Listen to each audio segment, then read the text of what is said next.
चला तर मंडळी, आज आपण उन्हाळी वाळवणामध्ये उपवासाचे साबुदाणा बटाटा पापड बनवणार आहोत। साबुदाणा न भिजवता अगदी साध्या सोप्या पद्धतीने हे कुरकुरीत तोंडात टाकताच विरघळणारे पापड काही टिप्स आणि ट्रिक्ससह बनवतोय। एक दोन पापड मी तुम्हाला तळून दाखवते, तर बघा तळताना हा पापड अगदी दुप्पट तिप्पट फुलतो आणि पांढरा शुभ्र होतो। इथे आता पापडाच्या आवाजावरूनच तुमच्या लक्षात आलं असेल, पापड हा एकदम कुरकुरीत तयार झाला। बटाटा साबुदाणा पापड बनवण्यासाठी इथे मी अर्धा किलो साबुदाणा घेतलाय।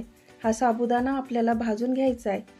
रेसिपी इथे सर्व प्रमाणासह सांगितली आहे, तर व्हिडिओ संपूर्ण बघा। साबुदाणा आता कढईमध्ये टाकल्यानंतर मीडियम फ्लेमवरतीच 8 ते 10 मिनिट चांगला भाजून घ्यायचा। साबुदाणा भाजताना साबुदाण्याचा कलर थोडा चेंज होतो आणि साबुदाणा चांगला फुलला जातो। तर आता साबुदाणा इथे चांगला भाजला गेलाय, तो एका आपण ताटामध्ये काढून घ्यायचा आणि 10 ते 15 मिनिट चांगला थंड करून घ्यायचा। आता इथे साबुदाणा छान थंड झाला, एक मिक्सरचं भांडं घ्यायचं, त्यामध्ये आता साबुदाणा थोडा थोडा करत टाकून घ्यायचा आहे आणि मिक्सरला हा साबुदाणा आपल्याला फिरवून घ्यायचा आहे। इथे साबुदाण्याचं अगदी बारीक असं पीठ आपल्याला तयार करून घ्यायचं आहे। यानंतर इथे मी पुरणाची चाळण घेतली। हे साबुदाण्याचं पीठ आता चाळणीमध्ये चाळून घ्यायचं आणि वर राहिलेला थोडासा जाडसर साबुदाणा परत दुसऱ्या बॅचच्या साबुदाण्यासोबतच मिक्सरला फिरवून घ्यायचा आहे। तर अशा प्रकारे संपूर्ण साबुदाण्याचं पीठ इथे तयार करून घेतलंय।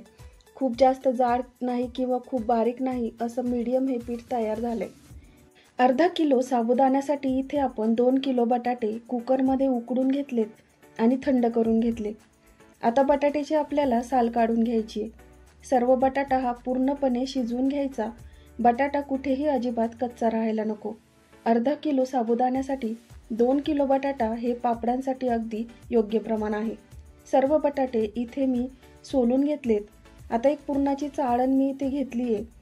यात 2 ते 3 बटाटे टाकायचे आणि ग्लासने असे बटाटे स्मॅश करून घ्यायचेत। यामुळे अगदी पटकन बटाटे स्मॅश होतात। गरम बटाट्यांचा आपल्याला चटकाही लागत नाही आणि बटाटे असे स्मॅश केल्यामुळे कुठेही बटाट्याची गाठी राहत नाहीत। आता सर्वच बटाटा अशाच प्रकारे इथे आपण स्मॅश करून घेतलाय। यानंतर इथे आपल्याला 15 ते 20 हिरव्या मिरच्या घ्यायच्यात। मिरच्यांऐवजी इथे तुम्ही घरी बनवलेलं लाल तिखटही वापरू शकता। आता ह्या मिरच्यांचा आपल्याला मिक्सरमध्ये ठेचा तयार करून घ्यायचा आहे। उकडलेला आणि स्मॅश केलेला बटाटा आता मी एका मोठ्या बाउलमध्ये काढून घेते, ज्यामुळे पापडाचं पीठ आपल्याला तयार करण्यासाठी सोपं जाईल। आता या उकडलेल्या बटाट्यामध्ये तयार केलेलं साबुदाण्याचं पीठ आपल्याला टाकून घ्यायचं आहे। पीठ टाकल्यानंतर मिरचीचा जो ठेचा बनवलाय तो यामध्ये टाकायचा।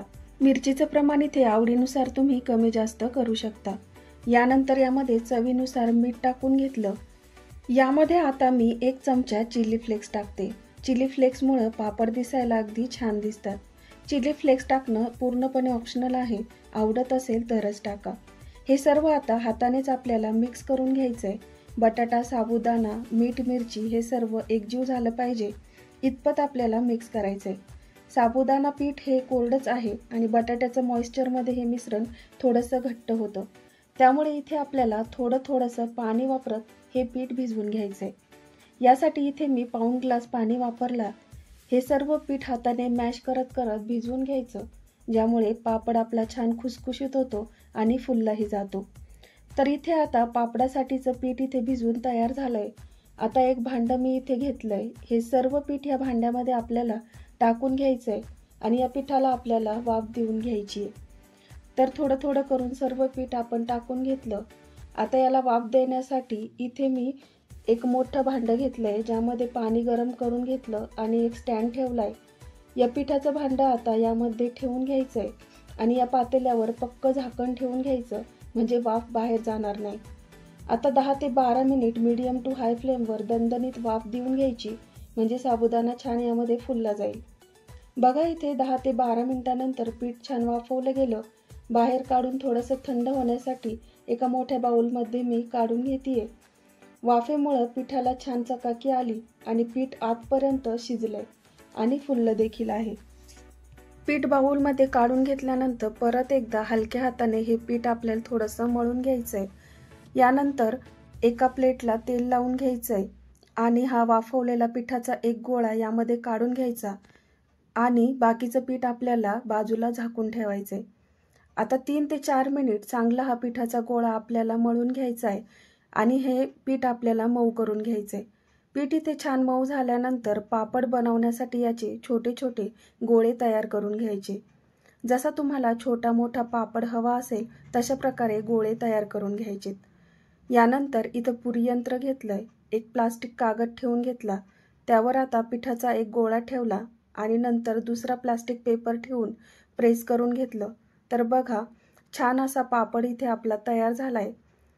हा पापड आता आपल्याला उन्हामध्ये वाळवण्यासाठी टाकायचा आहे। तर उन्हामध्ये एका कपड्यावर हलक्या हाताने प्रेस करत पापड टाकून घ्यायचा।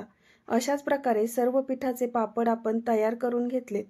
साधारण 2 दिवस उन्हामध्ये कडकडीत हे पापड वाळून घेतले म्हणजे वर्षभर तुम्ही हे स्टोअर करू शकता। छान पांढरा शुभ्र पापड तयार झाला आणि तळल्यानंतर दुप्पट तिप्पट छान फुलला गेलाय। आजची बटाटा साबुदाणा पापडची रेसिपी आवडल्यास लाईक करा, शेअर करा आणि हो, नक्की चॅनलला सबस्क्राईब करा। धन्यवाद।